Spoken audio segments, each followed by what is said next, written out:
다음은 세법의 하이라이트, 세법에서 제일 쉬운 양도소득세에 대해 살펴보겠습니다.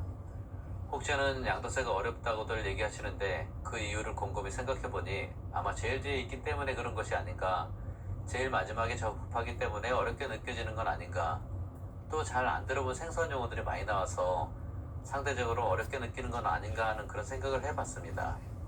어쨌든 양도소득세가 세법에서 제일 쉬운 파트입니다. 설령 어렵더라도 우리는 쉽다라고 생각하고 접근하셔야 할 겁니다. 왜냐하면 양도세에서 무려 5문제가 나오기 때문이죠. 심지어는 6문제까지 나올 수 있으니 양도세를 잡지 않고는 세법 고득점은 힘들다고 봐야겠죠. 그럼 세법의 하이라이트, 양도세 쉽게 접근해 보겠습니다. 먼저 양도의 개념이 뭔지부터 알아보겠습니다. 양도란 과세 대상물을 사실상 이전하고 등기 등록을 불문하며 대가를 유상으로 받은 경우를 양도로 봅니다. 즉 이전과 유상 두 단어가 필히 들어가야 양도로 보는 거죠. 둘 중에 하나라도 빠지면 양도가 아닌 겁니다. 그러니까 대상물을 사실상 이전하고 대가를 유상으로 받은 경우만 양도로 생각하시면 되겠습니다.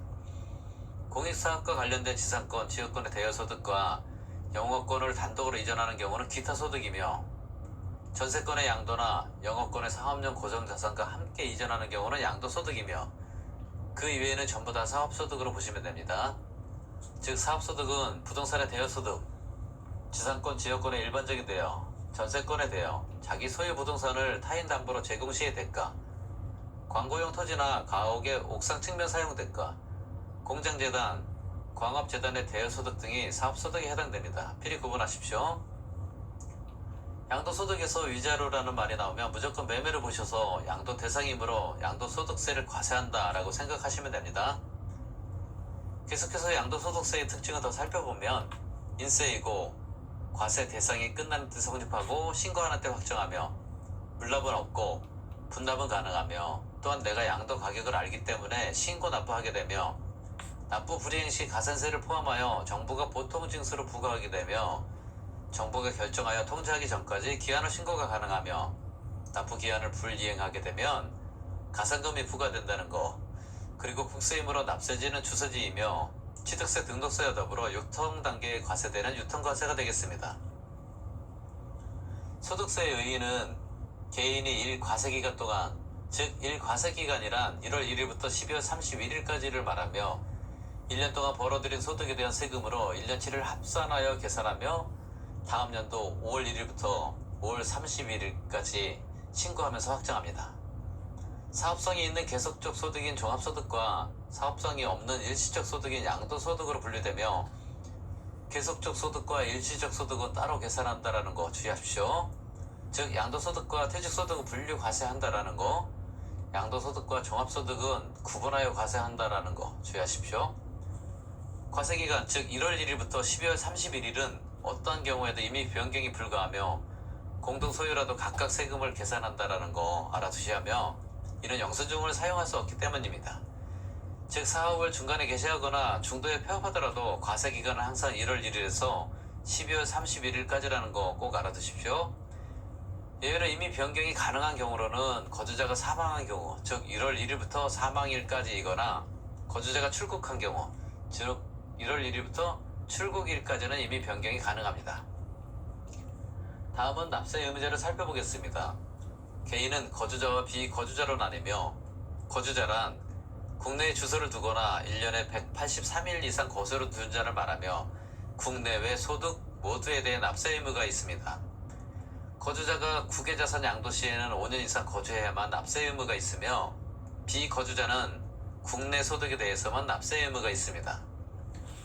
부동산 임차권인 경우 국내 부동산은 등기가 있어야 하며 국외 부동산은 등기 불문합니다.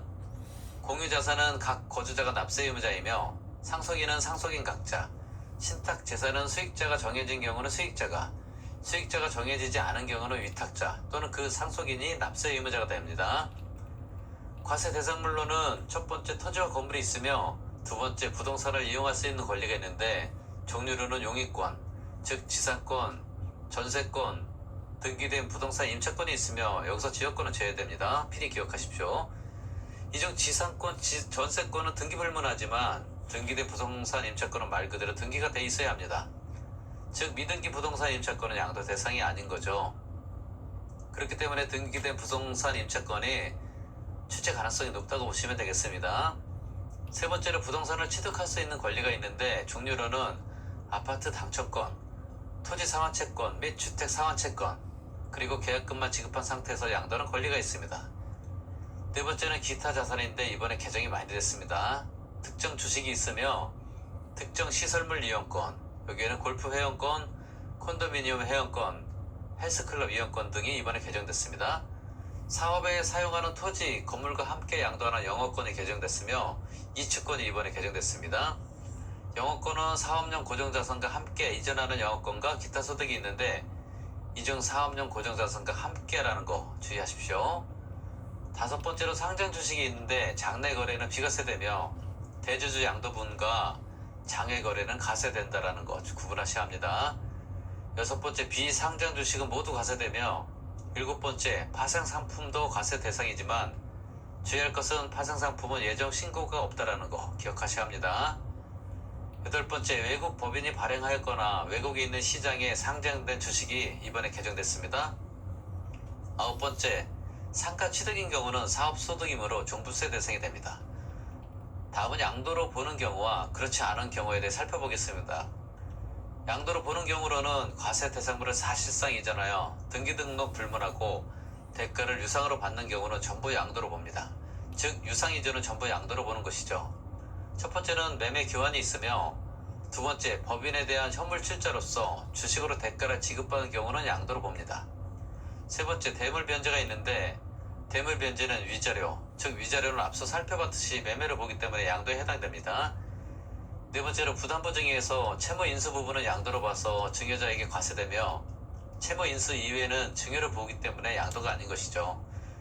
다섯째로 공경매 수령이 있으며 여섯째 물납이 있고 일곱째로 배우자 직계 존비속간 이전 시 원칙엔 증여를 보는데 예외로 공경매라든지 파산 선고라든지 교환 등기가 됐다든지 대가 지급 사실이 확인이 됐을 때는 배우자 직계 존비속간의 이전이지만 유상으로 봐서 양도로 본다라는 거 주의하셔야겠습니다. 우리는 공파 등대로 안겼었죠? 배우자 직계 존비속간의 이전 시 원칙은 증여이지만 예외로 유상이 인정되는 사유입니다. 꼭 암기하셔야 합니다. 양도로 보지 않는 경우로는 첫째, 무상 이전하는 경우, 둘째, 환지 처분 중 지목과 지번 변경 시 또는 보류지 충당 시는 양도가 아닙니다. 여기서 보류지 충당은 원칙은 양도로 봐야 하는데 신속한 사업 진행을 위해 특례로서 양도로 보지 않는다는 거 주의하십시오. 셋째, 양도담보가 있는데 일반적인 경우는 유상이긴 하지만 이전되지 않았기 때문에 양도를 안 보는데 여기서 채무 변제에 충당되면 즉 대물 변제하면 소유권이 이전됐기 때문에 양도로 보는 거죠. 이 부분 주의하셔야 합니다. 즉 양도담보 중 대물 변제는 양도로 봐서 과세한다라는 거 기억하셔야 합니다.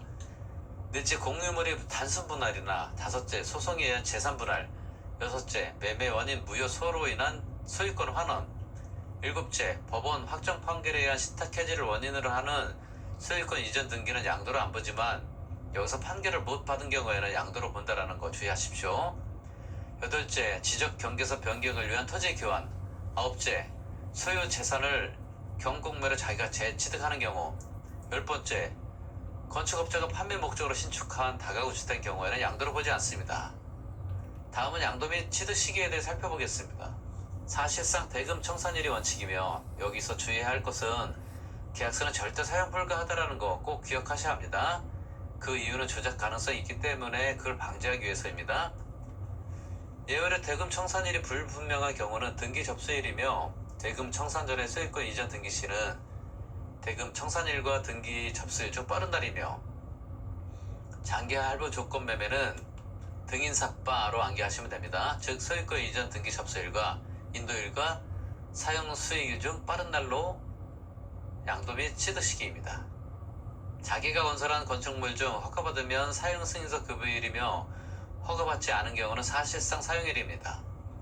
상속은 상속 개시일, 증여는 취득세에서는 증여 개시일이지만 양도세는 계약서를 쓸 수 없기 때문에 증여받은 날로 합니다.